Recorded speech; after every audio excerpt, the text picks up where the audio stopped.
Je rentrais d'un de mes voyages, n'ayant toujours rien trouvé qui puisse convenir à ce que je voulais. Cécile était vraiment très inquiète. Le printemps était là. Elle avait comme multiplié les problèmes qu'elle avait ressentis. L'hiver s'était passé peut-être mieux que le printemps n'avait l'air de se préparer pour elle. Et revenait de façon lancinante et de façon aussi très obsessionnelle. Et elle disait ça avec la voix couverte, la gorge serrée. Je crois qu'on ne vendra pas cette maison. Personne ne voudra de notre maison. À quoi je répondais, mais je t'assure que tu verras, je ne me trompe pas. Je me suis trompé dans des tas d'événements, mais là, il n'y aura pas d'échec. Cette maison-là n'est pas mal. Et il s'agit de ne pas demander plus que ce qu'elle vaut et peut-être même un peu moins que ce qu'elle vaut, de manière à faire comprendre à ceux qui se décideraient que c'est une maison qui est intéressante. Elle est intéressante par le prix, elle est intéressante comme elle se présente et avec le prix qu'on va leur en demander. Ce qu'il y a, c'est que ça n'avancerait pas. C'est pas parce qu'on la mettrait en vente ce soir que, que je trouverai une maison dans 8 jours. Mais c'est vrai, c'est difficile. Je suis difficile, Cécile. Et je ne peux pas me dire et te dire, et toi tu serais peut-être tout à fait prêt à l'admettre, prenons n'importe quoi et foutons le camp d'ici. On va pas faire des déménagements tous les 2, 3 ans maintenant. Ni toi ni moi ne pouvons faire face à ça. Alors, et Cécile disait, oui, oui, je suis d'accord avec toi. Et c'est elle qui m'avait dit, mais tu sais, Marius est venu quand tu n'étais pas là, et il a dit que Janine allait venir un matin nous parler. Et je lui avais demandé à Cécile, mais elle va venir toute seule ou elle vient avec Marius? Ça aurait été mieux qu'elle vienne avec lui. On aurait bu un petit coup, fumé une cigarette, on serait monté dans l'atelier, ça aurait été très bien. Et si tu allais leur dire, si tu leur disais, mais venez tous les deux, Fred est là, on va parler. Et le fait est, Cécile est allée chez Marius. Et moi, je suis monté dans l'atelier, j'ai un petit peu arrangé, j'ai sorti quelques gâteaux, j'avais mis une bouteille de vin blanc sur la table, j'avais mis 4 verres. Et en même temps que j'installais, je crois que Janine n'était jamais montée dans l'atelier. Janine était venue dans la cuisine, mais il n'y avait que Marius et le grand garçon de Marius pour être monté là-haut. J'attendais que Cécile revienne. Et je la revoyais me posant la question qui maintenant était devenue importante. Si elle m'avait dit crois-tu qu'on va vendre parce que je ne suis pas bien et je voudrais partir le plus vite possible, je l'aurais pris d'une manière très différente. Mais là, cette manière de Cécile, disant je crois qu'on ne vendra pas cette maison, j'ai peur qu'on ne la vende pas. Je ne pouvais pas lui dire à quoi ça te sert de penser comme ça. C'était rentré en elle, faisait que ça me touchait. Peut-être que c'était en train de m'ébranler un peu et qu'il fallait resserrer les boulons. Mais d'un autre côté, je ne pouvais pas imaginer la maison que je découvrirais enfin. Mais je voyais nettement la difficulté pour moi s'approchait. C'était évident. Non pas je ne trouvais pas dans les maisons qui m'avaient été proposées, je n'en trouvais pas une de bien alors qu'elle elle avait été proposée, cette maison-là, c'est-à-dire celle à Pont-Saint-Esprit du bonhomme qui était mourant sans doute, et qui me disait, je vous en prie monsieur, prenez-la, je ne peux plus rester ici, je veux rentrer à l'hôpital. Peut-être que c'était la belle maison. Sans doute c'était la belle maison. Mais je ne m'étais pas vu, puis il y avait ce vieux, puis sa supplication, puis le bonhomme qui la vendait et qui vraiment vendait ça en se foutant de l'homme mourant qu'il y avait là entre nous. Non, je devrais être plus dur, plus ferme, regarder froidement ce qu'on me propose, ne peut-être pas tenir compte d'un autre mourant qu'il y aurait dans une des chambres, discuter. Je n'avais pas les moyens de discuter. Je n'avais pas la force de faire comme il aurait fallu faire pour même voir encore mieux, non pas y aller tous les 15 jours ou 3 semaines, prendre la voiture, ficher très bien, téléphoner, allô maître, vous avez une maison, je voudrais la visiter, quel jour, etc. Bon, puis de trouver un autre et de bloquer tout ça sur 3 ou 4 jours, mais de dire je pars pendant une semaine et puis je reviens, je me repose une semaine et je repars pendant une semaine. Je vais peut-être même en revoir une ou deux que je vais mettre en interrogation. Je devrais m'y prendre mieux, mais d'un côté, l'urgence que je voyais avec Cécile, parce que le printemps n'allait plus du tout pour elle. La crainte est plus que les craintes. Cécile pleurait, Cécile était angoissée.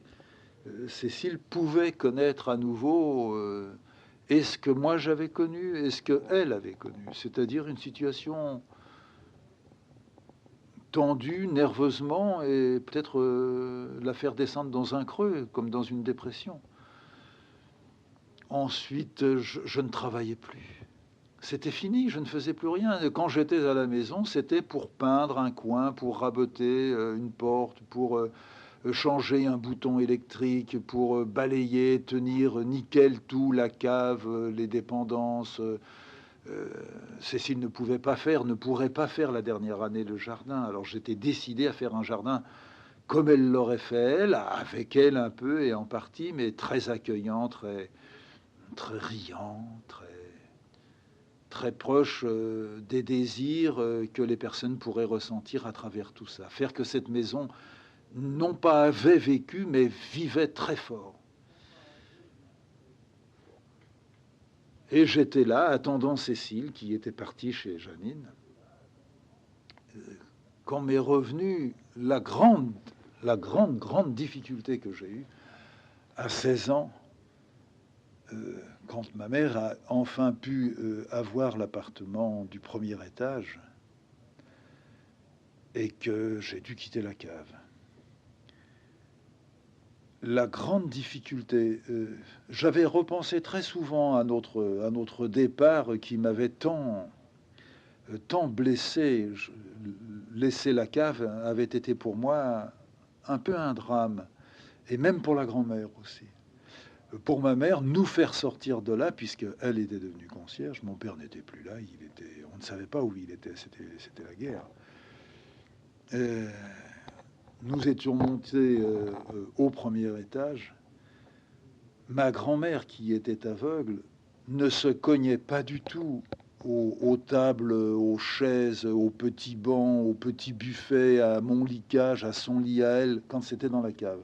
La cave était une pièce où il fallait, pour aller d'un endroit à un autre, se tortiller, rentrer son ventre, marcher sur la pointe des pieds à certains moments. Tout se touchait. On ne pouvait pas aller d'un endroit à un autre sans toucher quelque chose. Ma grand-mère touchait comme nous tout ce qu'elle avait à dépasser, à frôler, à enjamber. Elle ne renversait jamais rien. Bien sûr, elle avait passé là 16 ans. Et elle n'avait pas toujours été aveugle comme elle l'était devenue. Quand nous sommes arrivés au premier étage, j'ai revu là le matin où j'attendais Cécile revenant de chez Janine, j'ai revu la grand-mère qui se butait au même meuble, mais qui avait plus d'espace dans ces grandes pièces que brutalement nous avions, et qui emballait ma mère, qui lui avait dilaté la poitrine, et qui avait été un véritable problème pour ma grand-mère. Elle pouvait, entre la table et le buffet, elle pouvait passer, il y avait 3 mètres maintenant. C'était trop large, tout était vide là-dedans, ça résonnait. Enfin, maintenant, elle se butait au buffet. Elle ne le frôlait plus, elle rentrait carrément dedans. Elle ne le sentait plus, elle ne le situait plus. Et j'avais admis qu'il fallait que je lui fasse parcourir des dizaines de fois le chemin de la cuisine à sa nouvelle chambre, de sa nouvelle cuisine à sa nouvelle chambre, qui consistait à passer dans un couloir, atteindre une porte à la gauche qui était celle ouvrant sur la salle à manger, traverser la salle à manger, faire attention à la table qui était au milieu, et aller un tout petit peu à gauche, trouver une porte, et là, elle était dans sa chambre. Elle a été d'accord, on a fait ça une dizaine de fois. Jusqu'à la fin de sa vie, ma grand-mère s'est butée dans les chaises. Elle n'a jamais pu regretter son parcours.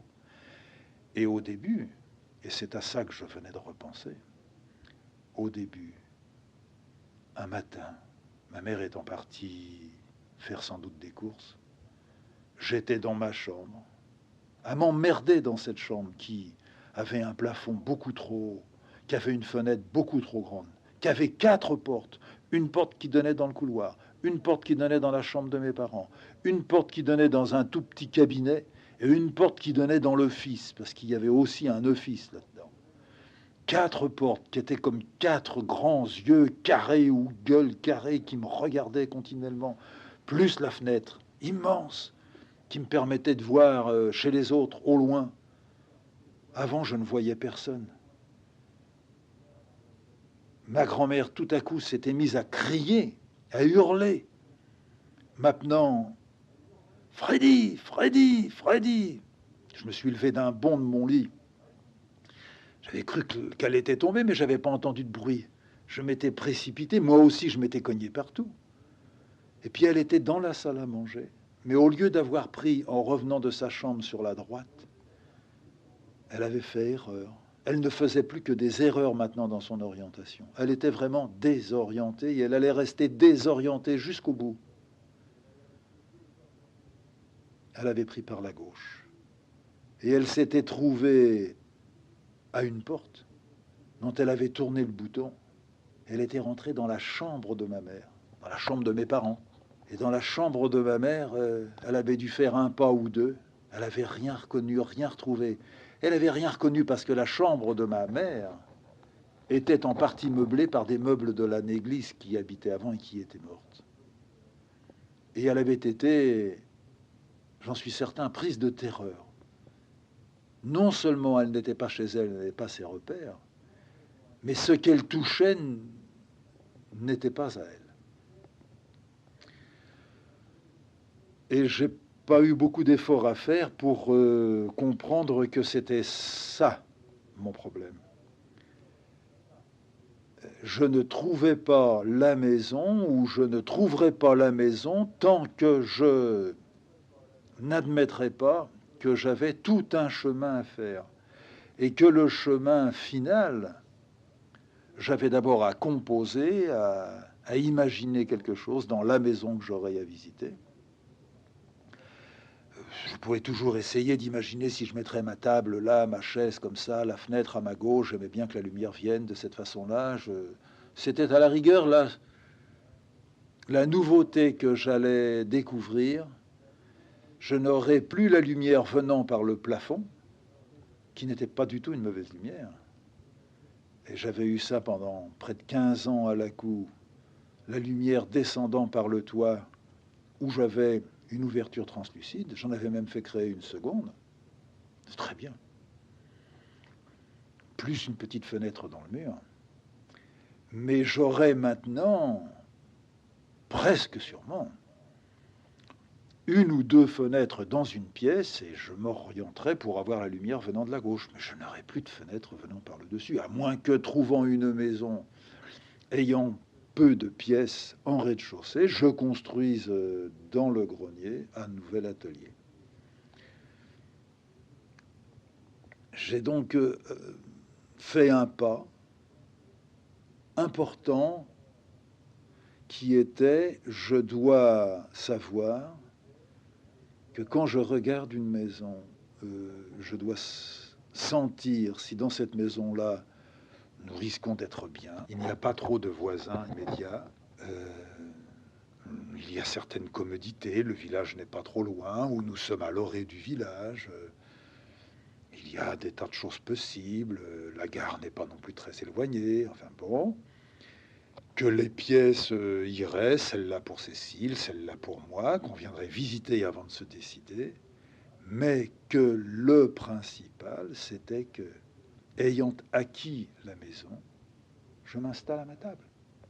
Je pouvais imaginer une partie, mais je ne pouvais pas imaginer que je venais de dessiner ou que j'avais un dessin en route à ce moment-là. Je ne pouvais pas. En plus, le dessin était parti tellement à perpète que souvent, je me disais, je ne dessinerai plus. C'est fini, tout est terminé. Et c'était donc sur, disons, des bases de nouvelles que j'allais me mettre en route. Et j'étais décidé à aller faire un tour en Dordogne, à chercher par là. Cécile est revenue. Elle m'a appelé. Je lui ai dit, non, tu montes dans l'atelier, je suis là-haut. J'étais en train de préparer pour recevoir Janine et Marius. Alors, qu'est-ce que tu as décidé avec elle? Non, elle vient seule. Ah bah ça, sans Marius. Sans Marius, lui, il a dit non, j'ai les bêtes à faire encore ce matin. Non, non, mais que Janine le fasse. J'ai insisté, j'ai dit, bah alors on le fait cet après-midi. Non, non, non, non, qu'elle y aille maintenant. Et Janine arrive dans 5 minutes. Bon, bah écoute, tu l'as fait monter dans l'atelier, moi je reste là.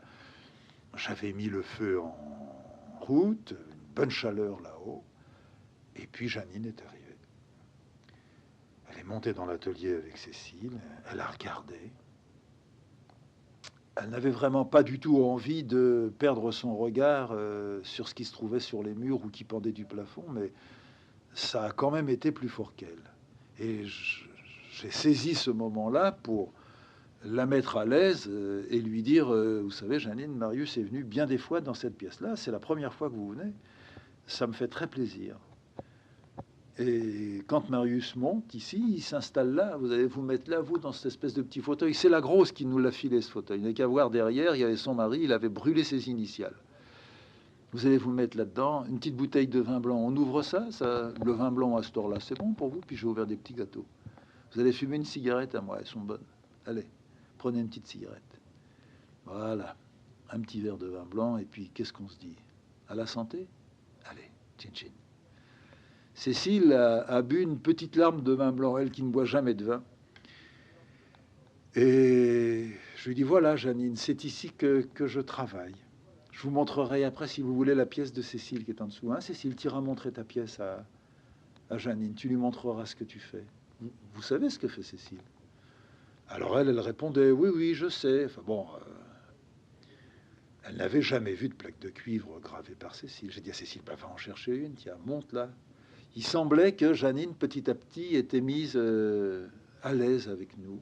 Cécile est remontée avec une plaque de cuivre, elle l'a vue, elle l'a regardée, elle a dit, on dirait que c'est de l'or. Enfin, c'est de l'or, ça serait de l'or un petit peu rouge, mais enfin, ça existe. Non, non, c'est du cuivre, Janine. Et comment elle fait ça? Eh bien, elle fait ça... tu peux lui expliquer, toi? Oh non, moi, je peux pas. Toi, tu le dis. Oh bah non, mais c'est toi qui es le graveur. Enfin, tu pourrais lui dire... bah, tu prends un dessin. Elle prend un dessin. Ah oui. Ben, elle prend un dessin, elle le recopie avec un crayon, enfin sur le cuivre, et puis ensuite elle le grave. Elle a des outils, puis elle gratte comme si c'était un clou, comme si c'était un. voyez-vous, comme une gouge pour le bois, mais c'est une gouge pour le métal, pour le cuivre. Et puis petit à petit, eh bien, le dessin est creusé. Et puis ensuite, il faut que ça passe entre les mains d'un spécialiste, d'un taille-toussier, comme un imprimeur, qui met de l'encre. L'encre rentre dans les sillons. Il efface tout ce qui n'est pas rentré dans les sillons avec sa main. Et puis il met une feuille de papier. Ça va dans une presse, ça appuie très très fort, et puis ça ressort. Et il ressort que sur le papier se trouve le dessin, à l'envers. Elle m'a regardé, elle m'a dit, je comprends rien. Je dis, bon, bah, c'est pas grave. C'est pas facile à comprendre, vous n'avez jamais vu ça. C'est la première fois. Et moi, bah, je travaille ici. Et moi, je fais ce que vous savez, je fais du dessin. Marius, il appelle ça des gribouillages. Alors elle a ri un petit peu. On a rebu encore un petit verre de vin, elle a repris une cigarette. Je lui ai dit, bon, bah alors maintenant, vous êtes d'accord, vous nous parlez? Qu'est-ce qu'il y a? Vous savez, il y a des choses que je sais que vous ne savez pas, Janine. Alors elle m'a regardé, puis elle m'a dit, vous vous trompez, monsieur, elle parlait du nez avec son palais, là. Je lui ai dit, je me trompe en quoi? Moi, je sais aussi que vous partez, vont le matin, quelquefois, pour aller vous promener. Ah bah oui, ça, vous pouvez me voir passer, c'est vrai. Non, non, je sais, mais j'ai pas envie de parler de ça. Je suis malade. Je suis une grave malade, monsieur De. Je sais. On est resté là, cloué. On voyait qu'elle était malade. On se doutait qu'elle-même sentait quelque chose. Mais j'ai compris qu'elle avait vu juste. J'ai regardé Cécile. Elle avait tourné la tête, elle regardait à travers la fenêtre dans la direction de la fromagerie ou bien du bistrot de chez Georges. Elle aussi était gênée. On était devant quelqu'un qui se savait perdu. Ouais. Quelqu'un de très menu, de très, très sensible, sans doute très intelligent. Si on avait été élevés tous au village, on aurait fait de Janine oui, sûrement une amie, sûrement. Elle commettait de temps en temps des écarts, des bons dérapages, mais ça c'était parce que dans le village, tout le monde vous entraînait à faire des dérapages. Mais Janine aurait été quelqu'un sur qui, aussi bien Cécile que moi, aurait pu s'appuyer. Ouais. Et plus elle maigrissait, parce que là elle maigrissait très vite, plus elle maigrissait, plus je lui prêtais une sensibilité, une ouverture, Alors, je lui ai dit, Janine, on ne peut pas dire les choses comme ça. Vous avez été très choquée par la mort de votre père. Oui, c'est vrai. On ne remonte pas facilement une chose comme celle-là. Jean était un type très bien. Le père est toujours quelqu'un de très bien, la mère aussi est toujours quelqu'un de très bien. Votre mère a été très choquée, mais je suis sûr qu'elle commence à remonter ça. Et vous ne remontez pas parce que vous avez été enfant très très attaché, très proche de lui, très. Mon père pour moi c'était tout. Mais oui, c'était beaucoup en tout cas, bien sûr. Mais il y a là certainement une explication à ce que vous dites, ressentir. Vous mangez sans doute moins, vous avez de sales idées en tête. Je vais vous dire, Janine, moi je sais que vous montez quelquefois sur la montagne. Ouais, je sais. Je sais quoi? Oui, vous savez que vous montez sur la montagne. Non, je sais que vous m'avez vu une fois sur la montagne. Ah oui, vous m'avez vu. Ouais, je vous ai vu. Bon, ben, ça m'avait empêché d'aller plus loin. J'avais vu les empreintes dans la neige. Oui, oui, je sais. Mais vous savez, bon, moi je vais sur la montagne parce que disons que j'aime un peu le matin de bonne heure quand Cécile n'est pas encore levée. J'aime partir, le jour n'est pas là. Je fume une petite pipe en haut. Ça, disons que ça me remet les idées en place. Enfin, je vais pas vous dire tout le monde a des problèmes, mais c'est vrai, nous avons tous des problèmes. Alors un matin, je me suis trouvé à monter là-haut et j'ai vu qu'il y avait des empreintes, mais des empreintes petites. J'ai pensé que ça pourrait être les bottes, parce qu'après j'ai bien regardé, c'était des bottes. Alors il pouvait y avoir les bottes de Cécile, mais qui la femme de Dupont, bon, d'abord elle n'a pas des petits pieds, puis elle ne montrait pas là-haut. La femme de votre voisine, la Naillot, c'est pas des pieds qu'elle a, c'est des raquettes. Ça pouvait être que les vôtres, ou un gamin, ou Cécile, tant que c'était Janine. Ouais. Il faut faire attention, Janine. On peut penser qu'on a quelque chose de très grave, ne pas avoir la chose encore de grave, mais le seul fait de penser qu'on a quelque chose de très grave, prédisposer en soi le trou dans lequel va venir la chose, ou la fente dans laquelle elle va se glisser, ou la bosse dans laquelle elle va venir gonfler. Il faut faire très attention aux mots. Je vous l'apprends pas, mais je suis content que vous soyez venu, que vous ayez dit ça. Je peux pas vous dire, moi je ne sais pas si vous êtes malade ou pas malade. Vous avez l'air fatigué depuis que Jean est mort. Et disons que toutes les semaines, un petit peu plus fatigué. Mais je suis sûr que vous ne vous nourrissez pas bien, que vous avez des pensées noires, que vous laissez mûrir en vous. Est-ce que vous en parlez avec Marius? Oui. Elle avait une façon violente et comme arrachée pour parler à un moment donné. Elle frôlait la colère, elle aussi. Et je dis, quand vous en parlez avec Marius, ça va mieux après? Lui, il est gentil. Lui, il m'écoute et il me dit, mais non, c'est rien. Il m'appelle ça Janine, ça Janine. Je peux vous le dire, monsieur De. Je sens que je suis foutu. Oui, mais bien sûr, vous vous dites ça. C'est bien ce que j'étais en train de vous expliquer. Vous vous dites, je suis foutu. Moi, je pense que vous n'êtes pas foutu. Mais vous êtes en train de créer tout ce qu'il faut pour que ça devienne foutu. Je vais vous dire, moi aussi, j'ai des salades de temps en temps. Vous savez, bon, je suis dessinateur, mais c'est rien d'être dessinateur. C'est être paysan comme un autre. J'aime ce que je fais. J'aime et en même temps, je me bats avec ce que je fais. Cécile, elle aime ce qu'elle fait. Elle se bat aussi avec ce qu'elle fait. Vous, vous êtes en train de vous battre avec votre vie. Eh bien, moi, je sais. Mais je ne le fais pas toujours, je ne l'applique pas toujours. Et Cécile le sait, elle ne l'applique pas toujours non plus. Je sais que quand je mets en route un certain moulin en moi, si je peux à ce moment-là dire, mais pourquoi le mets-tu en route? À quoi ça te sert? Tu n'as rien à moudre. Tu ne vas moudre que du noir, du vide. Si je ne peux pas arrêter mon moulin, s'il se met à tourner que plus fort que moi, il m'entraîne. Au bout de 3 semaines, un mois, moi je peux vous dire, Janine, il y a quelques années, j'ai fait ce qu'on appelle aujourd'hui une dépression. Pas de la déprime, tout le monde a de la déprime aujourd'hui. Non, non, j'ai pas fait de la déprime, j'ai fait une dépression.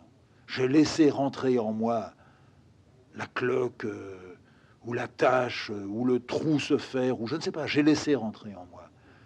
Au point que j'avais fini par me dire et dire à Cécile, je suis foutu. J'ai quelque chose, je sais que ce que j'ai, c'est ma fin. Et je l'avais créé physiquement. On m'y avait un peu aidé peut-être, au lieu de me rassurer quand j'étais allé demander quelque chose à quelqu'un, en fait peut-être une vérification, peut-être une confirmation, peut-être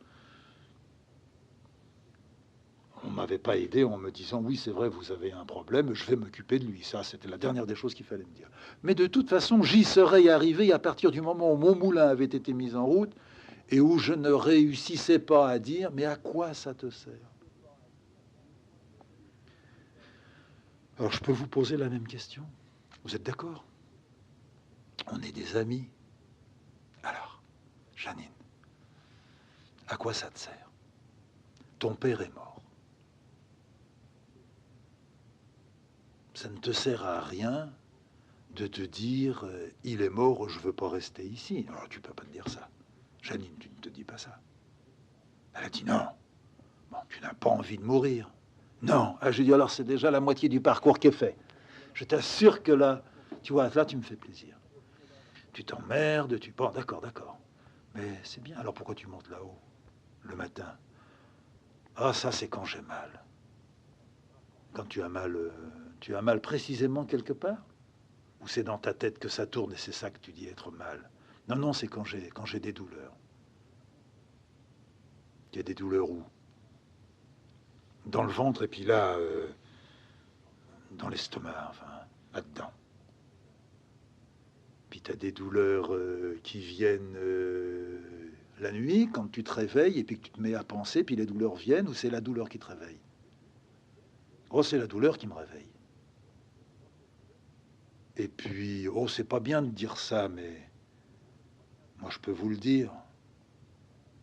Les vaches, elles sont malades, alors on peut être malade. Elles ont la diarrhée, elles accouchent mal, on en parle, alors je peux le dire. J'ai sans arrêt la diarrhée depuis des semaines. Ah oui, mais ça, Janine, il faut aller voir quelqu'un, il faut le dire à quelqu'un. Voilà pourquoi vous maigrissez.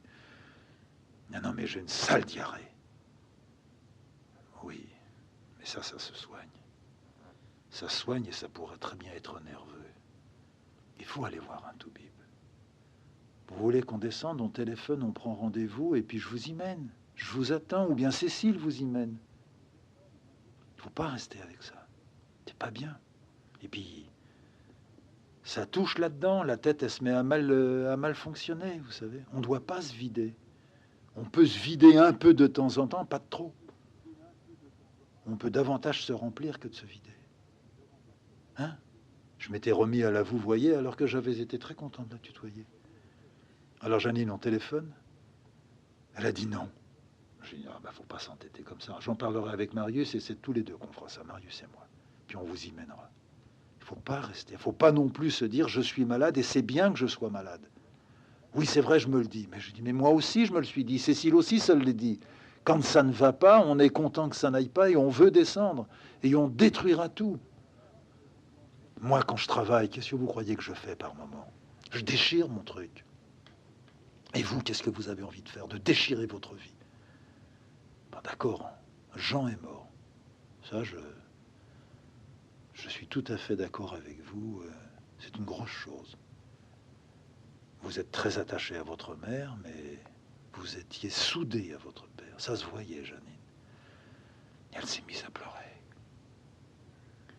C'était mon père. C'était pas que mon père. Mais oui, mais bien sûr. C'était un type très bien. Mais ça ne doit pas s'arrêter avec la disparition d'un père. On doit continuer. On doit pouvoir continuer, Janine.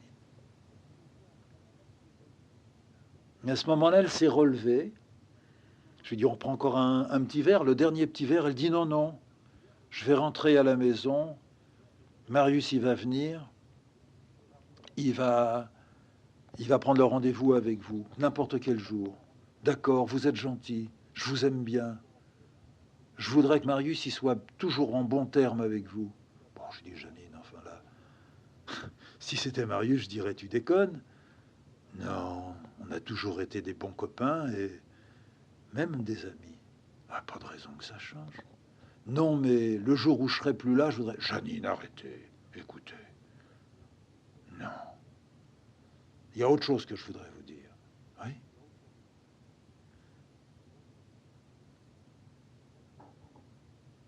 Je crois que j'ai deviné. Deviné quoi? Ce que vous avez? Non, ce que j'ai, je le sais. Ah bon, très bien. Ben, ne me le dites pas, parce que ça ne m'intéresse pas, je suis sûr que vous vous trompez. Alors que vous avez deviné quoi? Je sais que quand vous partez avec la voiture, c'est pas pour votre travail que vous le faites. Ouais, il y a un peu de vrai dans ce que vous dites. Mais enfin, c'est quand même aussi pour le travail. Non, c'est parce que Madame II, elle est fatiguée, elle peut plus supporter le village, je sais pas pourquoi, et vous voulez vous tirer. Ouais. Comment vous avez trouvé ça? Parce que vous partez, parce qu'avec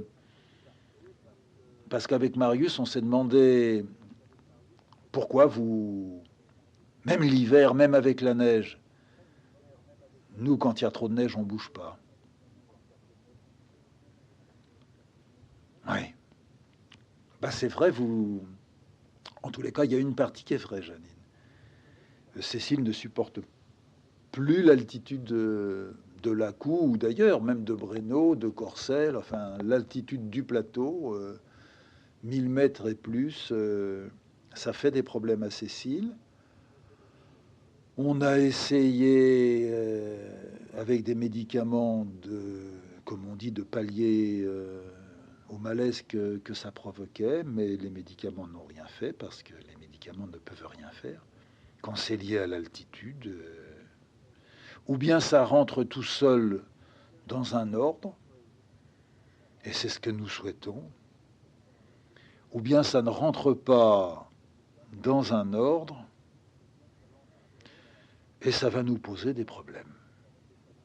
Alors j'ai raison ou j'ai pas raison? C'est pour ça que vous partez avec la voiture? Non, c'est pas exactement pour ça. C'est-à-dire que je regarde, j'en profite, je pars pour mon travail, mais je pourrais revenir le soir.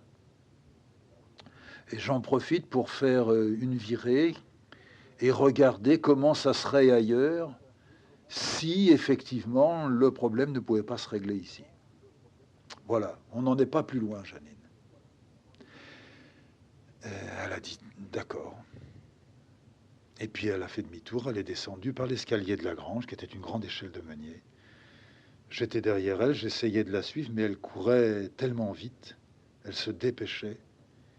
Elle a pris la porte de la grange, elle l'a claquée derrière elle. J'étais sûr en remontant dans l'atelier que Cécile pleurait, parce que j'étais certain qu'en partant, Janine pleurait. Cécile s'est retournée, m'a dit, elle sait tout maintenant. Je dis, oui, enfin, elle sait beaucoup de choses, peut-être beaucoup trop de choses. Ce que je crois, Cécile, c'est que Janine a effectivement une saleté. Je crois qu'elle a la même chose que son père. C'est pas vrai. Tu crois ça? Oui, oui. Janine a un gros problème. Elle le sait, elle ne dit pas tout. Elle dit qu'elle a la diarrhée, qu'elle a mal au ventre, qu'elle a mal à l'estomac. Je suis sûr que Janine, elle a encore autre chose. Elle vomit, peut-être même qu'elle tousse, peut-être qu'elle refait ce que son père a fait. Et qu'elle a les mêmes spasmes, les mêmes douleurs, aux mêmes endroits. C'est pas impossible que Janine soit devenue Jean. Alors là, ça veut dire que Janine va mourir. Ah, ça serait la chiotte alors. Il faut vraiment qu'on l'emmène au Toubib et que on lui dise et on nous dise. Il faut l'emmener à un Toubib qu'on connaisse, à qui on puisse demander comment va la griot. Écoute, le reste, bon, ben, elle se doute, donc tu vois qu'elle avait vu juste. Marius aussi. Il faut se dire que Dupont, Marius, Janine, peut-être même Jean-Marie, et peut-être d'autres encore, ils ont tous compris que si je me tirais comme ça, avec la voiture en pleine tempête de neige, c'est vrai que je ne pouvais qu'éveiller les soupçons. Bon, ben ça, c'est pas grave. De toute façon, nous, on est bien décidés à foutre le camp, tu vois. Je crois que j'ai fait un petit bout de chemin maintenant. Je me posais, je te le dis, je me posais souvent des questions qu'il ne faut pas se poser, qu'il ne faut pas se poser. Il y a des questions qu'on ne peut pas résoudre. C'est pas seulement le à quoi bon ou le pourquoi, qu'est-ce que ça fait, à quoi ça me mène. Non, pas seulement ça. Il y a des questions qui ne peuvent pas être. Elles deviendront à un moment donné de vraies questions, mais elles ne peuvent pas être résolues maintenant. C'est-à-dire, on va partir d'ici. On espère, toi, que tu vas aller mieux en étant en altitude beaucoup plus basse, que tu auras moins de problèmes à respirer, et puis avoir ce cœur qui déconne un peu, etc. On espère, on nous le dit, c'est vrai, mais écoute, si jusqu'ici ça s'est fait pour 100 personnes, il y en a peut-être une à qui ça n'a rien fait. qui ne sera pas celle-là. On espère donc que ça va aller. Et puis on verra quand on sera sur place. De toute façon, en étant plus bas, ça ne peut qu'être mieux. Bon. Donc, c'est ça qu'on croit. À quoi bon se demander? Alors, est-ce qu'on vendra la maison? On la vendra. Est-ce qu'on en trouvera une? On en trouvera une autre. Est-ce que, alors ça c'est moi, est-ce que moi je pourrais travailler ailleurs d'ici? Parce que dans le fond c'est ici. C'est pour ça que je ne suis pas très bien. J'ai souvent des problèmes. Je dis, je sais, tout va s'arrêter, j'en peux plus, tout est foutu. Bon, c'est vrai, mais ça, ce sont des problèmes qui sont liés au moment que je traverse. Mais au fond, nous nous sommes rencontrés, on a vécu pendant des années et des années à Paris. Bon, puis un beau jour, on a dû tout quitter. On a dû tout quitter. C'est pas tellement qu'on voulait tout quitter. On a dû tout quitter. T'avais un problème. Du coup, il fallait l'altitude, et non pas la basse altitude. Il fallait l'altitude, il fallait l'air propre, il fallait un immense repos. Il a même fallu que tu sois charcuté. Il a fallu que tu sois alité pendant des mois et des mois. Bon, et puis on nous a dit c'est ici qu'il faut. Bon, au fond, on s'est installé ici vers 1957-58. Hein. Voilà. On s'est rencontrés en 51. On avait déjà passé 6-7 ans ensemble. Bon. Pendant ces 6-7 ans, j'ai pas fait grand-chose. J'ai un peu dessiné, j'ai un peu fait des tâches. À Marseille, j'avais un peu travaillé. Tout était un peu, tout était, disons, là. Il y avait de la terre, mais il manquait un petit peu de, je sais pas, de potasse. Il y avait du potasse et de la terre, mais il manquait d'une bonne orientation. Il y avait une bonne orientation, il y avait la terre, il y avait le potasse, mais il avait trop plu. Tu vois, il y avait toujours quelque chose, jusqu'au jour où, enfin, eh ben, je dirais presque grâce à toi, tu es tombé malade, sérieusement malade. On est venu vivre par ici, on s'est fixé ici, tu es allé infiniment mieux. Et moi, j'ai commencé à travailler dans le fond ici. C'est à partir de 1958 que du matin jusqu'au soir, si je l'ai voulu, j'ai pu faire. Alors qu'avant, je travaillais avec des gosses, je travaillais dans un hôpital, je travaillais dans une librairie, je travaillais... C'est là que j'ai pu, comme on dit, salement donner ma mesure. Oui, c'est vrai, j'ai pu en tous les cas me mesurer. Alors, pourquoi je te dis tout ça? Ben, je te dis tout ça pour te dire quoi? Ah oui, je me pose de mauvaises questions. Et je dois arrêter de me poser de mauvaises questions. Je dois y voir clair. Et je dois dire, je ne peux pas, quand je vois une maison, répondre à tout. Et me dire, mais est-ce que de là-bas à ici, tout se fera, tout se passera? Est-ce qu'il ne restera pas à la coup un petit morceau de moi, de toi, de... Qu'est-ce que tu veux que je réponde à ça? Ça ne peut que me coincer, c'est un peu comme Janine. Enfin, Janine. Janine, je pense que c'est sérieux. Mais moi, ça pourrait devenir sérieux. Et toi aussi, ça pourrait devenir sérieux. Les 6 derniers mois qu'on a peut-être à passer ici à la cour, si tu les passes en te posant tous les jours la question de façon obsédante, est-ce qu'on vendra la maison, est-ce qu'on en trouvera une autre, etc., tu vas passer 6 mois véritablement comme en enfer. Alors qu'il serait quand même bon que tu puisses passer les derniers 6 mois dans la détente, j'en suis pas sûr, mais le mieux possible, de manière à ce qu'arrivant ailleurs, il y ait comme la préparation d'un terrain, comme toi quand tu fais retourner ton jardin au mois d'octobre pour pouvoir le faire et retourner une seconde fois, vraiment au printemps. Si nous pouvions arriver à nous préparer, ça serait si bien. Est-ce que tu es d'accord avec moi? Donc je vais me remettre en route et je vais voir ça pour moi autrement. Et toi, quand je reviendrai bredouille, tu ne te diras pas on ne trouvera jamais. Et tu ne te diras pas on est donc cloué ici et ici ça ira très mal. Ni non plus l'autre chose, dans le fond, puisque nous ne trouvons rien, ne partons pas et on verra bien. Après tout, on a peut-être tort de partir. Hein? On essaye de faire comme ça. Moi, je vais peut-être remettre une feuille de papier sur ma table. Je vais essayer de faire des petites choses et non pas des grandes choses. Et puis toi, tu vas continuer à aller à ta plaque de cuivre. Tu vas pas te dire oh, si c'est comme ça ne m'intéresse pas, j'en ai assez, etc. On va essayer de resserrer un peu les boulons. Hein? Est-ce qu'on fait comme un pacte tous les deux? Pourquoi ne pas faire ça? Tu sais, quand tu es allé chercher Janine, je repensais tout à l'heure, les repères. Oui, c'est bon d'avoir des repères. Toi, tu en es pleine et moi aussi, et Stéphane aussi, tu sais. Ce bon vieux, viens là, mon gros. Le gros, il était là, avec sa grosse poche pendante en dessous son ventre. Et lui, il avait un... Est-ce que c'est parce qu'il était castré? C'est possible. En tout cas, il avait un miaou qui était tout à fait différent du pompon, qui était tout petit, tout fluet, qui dans son corps faisait plutôt bébé, enfant chat, tout petit chaton, un petit miaou de miaou, comme s'il serrait les lèvres pour le faire. Et il s'est approché de moi et je lui ai indiqué mon genou, j'ai tapé sur mon genou, tac, il a sauté sur mon genou.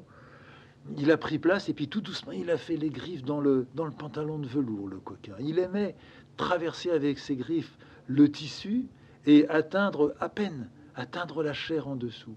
Comme quand je dessinais puis que je lui prenais sa petite patte, puis que je la serrais dans ma main gauche. Sa patte s'agitait au creux de la mienne. Il avait... Il renvoyait quelque chose. Je le serrais une fois, deux fois, trois fois. Et puis j'attendais. Et lui, il donnait un petit coup de griffe dedans. Il bougeait sa patte. Alors lui ne pouvait pas serrer. Moi, je serrais sa patte. Lui, sa patte était prisonnière, disons. Mais il savait qu'il n'était pas prisonnier. Et il renvoyait quelque chose. Et c'était avec ces petites griffes qu'il renvoyait. Quelquefois, ces griffes rentraient dans le creux de la main, dans la paume. Et tout doucement, jamais il n'a percé la peau, mais tout doucement, pour bien montrer justement, si ça avait été Pompon, Pompon aurait traversé la paume. Quand Cécile descendait à la cave et que Pompon était dans son fauteuil de châtaignier, il la laissait bien passer. Il avait disons, un coup de patte amical, enfin, en tous les cas, que nous appelions d'amitié, de camaraderie. Il donnait un petit coup de